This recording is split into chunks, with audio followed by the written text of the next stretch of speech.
14th of January आज के topics देखते हैं जो न्यूज़पेपर में आपको गो थ्रू होना है। ये टॉपिक्स बहुत ही ज़्यादा महत्वपूर्ण होते हैं क्योंकि करंट अफेयर्स यूपीएससी का एक बड़ा चैलेंज है। मतलब देखिए पहला टॉपिक है एआई's एनवायरमेंटल इम्पैक्ट। तो इसमें देखिए कई चीज़ें हैं जैसे ओईसीडी का रिपोर्ट है जिसमें हाईलाइट किया गया making and using AI increases carbon footprint adding to climate change.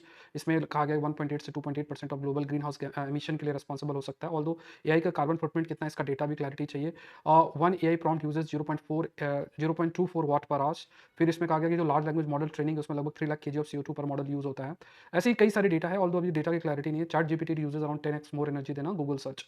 Global response की बात करें तो एआई एथिक्स गाइडलाइंस में ये बात कही गई है कि यहाँ पे it should also talk about the environmental part. Water fresh water पे भी इम्पैक्ट है, फ्रेश वाटर भी काफ़ी यूज़ होता है। So like environment impact assessment for AI जरूरी है। तो ये कई काफ़ी सारे महत्वपूर्ण पार्ट है। आर्टेमिस 2 है जो कि नासा का नेक्स्ट मून मिशन है जो कि जल्द लॉन्च होगा। It will test flight to prove rocket and spacecraft for future moon mission about 10 days around the moon. No land क्योंकि पूरा 10 डेज़ का होगा, चारों तरफ घूमेगा बट ऐसा लैंडिंग नहीं होगी इसमें मून में। फिर आर्टेमिस 3 मिशन में लैंडिंग की जाएगी तो इसमें कई सारे क्रू मेंबर्स हैं, अराउंड आई थिंक 5 हैं जो कि इसमें हिस्सा बनेंगे। देयर एम इज़ लाइक कि they will orbit and check, then they will fly around the moon and then return to earth. ये आपका रहेगा पूरा। इसका launch target as early as February 6, 2026 आपका रखा गया है।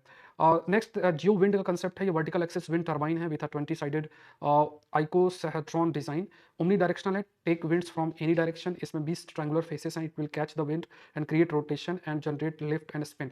सो देखिए बड़ी-बड़ी विंड टरबाइन्स होती है उसको तो सब आस-पास या अर्बन एरियाज़ में नहीं लगा सकते हैं। बट ये छोटे फॉर्म की जो बनाई गई है जियो विंड जिसे कहा जाता है, इसके आसानी इसको इसके बेसिस पे आसानी से डेवलप आपका किया जा सकता है। ये चीज़ हाइलाइट की गई है। तो खास तौर से perfect for urban spaces, great for cities, campuses and tight locations.